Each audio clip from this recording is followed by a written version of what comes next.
Next month ಬಂದಾಗ ಮತ್ತೆ ಉಪವಿಭಾಗದ ಮಟ್ಟದಲ್ಲಿ ಇಲ್ಲಾಂದರೆ ಸ್ಟೇಷನ್ ಮಟ್ಟದಲ್ಲಿ ಒಂದು ಸಭೆಯನ್ನು ಮಾಡೋಣ. ಈಗ ಮುಖ್ಯವಾಗಿ ಸಮಸ್ಯೆಗಳು ಇಲ್ಲ ಅಂತಲ್ಲ, ಸಮಸ್ಯೆಗಳು ಲೀಸ್ಟ್ ಇದೆ. ಹೇಳಿದ್ರಲ್ಲ ನಮ್ಮ ಗೌಡ್ರು ಇದಕ್ಕೆ ಸುಮ್ಮನೆ ನಾವು ನೀವು ಒಂದು ಒಪ್ಪಂದ ಇರ್ಬೋದು, ಅಷ್ಟೇ. ಸುಮ್ಮನೆ ನೀವು ಹೇಳೋದು ಬೇಡ, ನಾವು ಕೇಳೋದು ಬೇಡ ಅಂತ. ಸಮಸ್ಯೆಗಳು ನೂರಾರು ಸಮಸ್ಯೆಗಳಿದ್ದಾವೆ. ಈಗ ಅದರಲ್ಲೂ ಪೊಲೀಸ್ ಇಲಾಖೆಗೆ ಸಂಬಂಧಪಟ್ಟಂಗಂತೂ ಸಾಕಷ್ಟು ಸಮಸ್ಯೆಗಳನ್ನು ನೀವು ಚರ್ಚೆ ಮಾಡಿದ್ರಿ. CCTV ಹೇಳಿದ್ರಿ. ಈಗಾಗಲೇ ಮಾನ್ಯ MLA ಸಾಹೇಬರು ಕೂಡ ಮಾತಾಡಿದರೆ, ಡಿಸ್ಟ್ರಿಕ್ಟ್ ಮಿನಿಸ್ಟರ್ ಕೂಡ ಸಾಹೇಬರು ಮಾತಾಡಿದರೆ, DC ಅವ್ರ ಜೊತೆಲಿ ಕೂಡ ಚರ್ಚೆ ಆಗಿದೆ.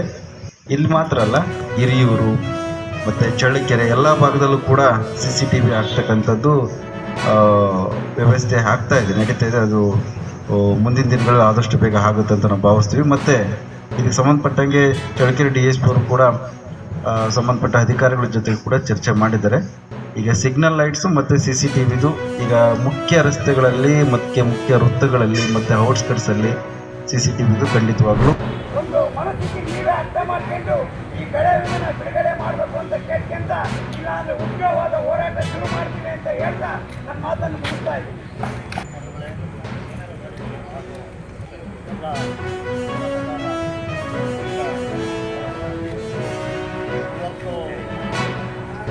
ಕಳೆದ ಈ ಸರ್ಕಾರಕ್ಕೆ ಏನಾದರೂ ಮಾನವೀಯತೆ ಇದ್ರೆ ಕೂಡಲೇ ನಾಳೆನೇ ಬೆಳೆ ಪರಿಹಾರ ಕೊಡಬೇಕು.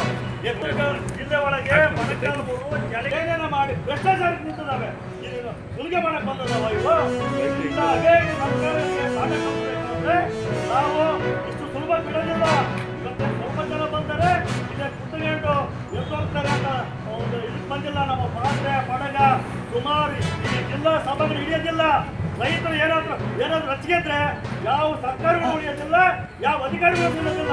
ಅದು ತುಂಬ ಬಿಡೋದಿಲ್ಲ. ಬೆಳೆಯನ್ನು ಸುಮಾರು ನಾವು ಹೋರಾಟಗಳ ಮಾಡಿ ಬೆಳೆಯನ್ನ ಕೊಡ್ರಿ. ಮೊನ್ನೆ ಹೇಳಿದ್ರು DC ಅವರು, ನಾವು ಇಲ್ಲಿ ಮೀಟಿಂಗ್ ಹಾಕಿ ಹೇಳಿದ್ವಪ್ಪ, ಮೀಟಿಂಗ್ನಾಗ ಬೆಳೆನ ಅದನ್ನು ಚರ್ಚೆ ಮಾಡಿ ಕೂಡಲೇ ಈಗ 15ನೇ ತಾರೀಕು ಬಿಡುಗಡೆ ಮಾಡಿ ನಿಮ್ಮ ಹಣವನ್ನು ವಾಪಸ್ ಕೊಡ್ತೀವಿ ಅಂತ ಹೇಳಿದ್ರು. ಎಲ್ಲಿ ಸಾರಿ ಇವತ್ತು ಹೆಸರು ತಾರೀಕು 24, 24ಕ್ಕೆ 15ನೇ ತಾರೀಕು ಹೋಗಿ 24ನೇ ತಾರೀಕಾದ್ರೂ ನಮ್ಗೆ ಬೆಳೆನೇ ಬಂದಿಲ್ಲ ಅಂತಂದರೆ ನಾವು ರೈತರು ಏನು ಮಾಡಬೇಕು? ರೈತರು ಯಾಕೆ ಇಷ್ಟು ಅಯ್ಯ ಅನ್ನಿಸ್ತಾರೆ?